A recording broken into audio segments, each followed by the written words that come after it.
So LP আৰু ইউপিত apply কৰা candidate সকলৰ কাৰণে ডিৰ ফালৰ পৰা এখন অফিচিয়েল নোটিছ প্ৰকাশ পাইছে আৰু নোটিছখন চালে আপোনালোকে গম পাব যে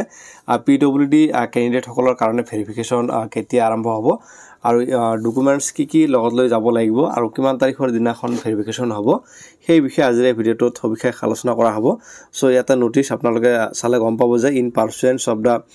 government in Department of School Education notification Bhaitong Iman advertisement for recruitment of regular teacher of LP and DP schools under DE Assam that it is for information of all concerned that the physical document verification of the person with disabilities. Candidates who have applied against the advertisement and submitted documents in support of their candidature will be held as follows. So ইয়াতে ডেটটো mention কৰা আছে যে date দি আছে 3 ডিসেম্বৰ 3 তাৰিখৰ দিনাখন verification হ'ব আৰু টাইমটো দি আছে 11টাৰ পৰা 4টা লৈকে হ'ব আৰু ঠাইটো দি আছে conference hall directorate of elementary education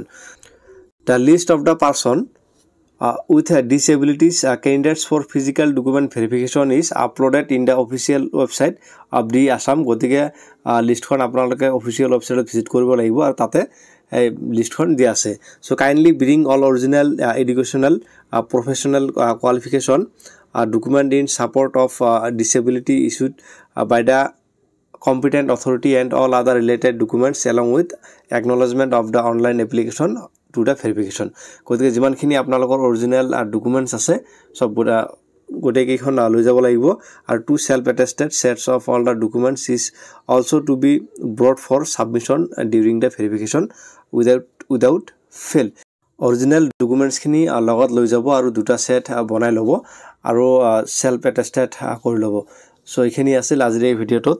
যদিহে চেনেলটোত নতুনকৈ ভিজিট কৰিছে সাবস্ক্ৰাইব কৰি বেল আইকনটো অন কৰি লব thank you very much for watching thank U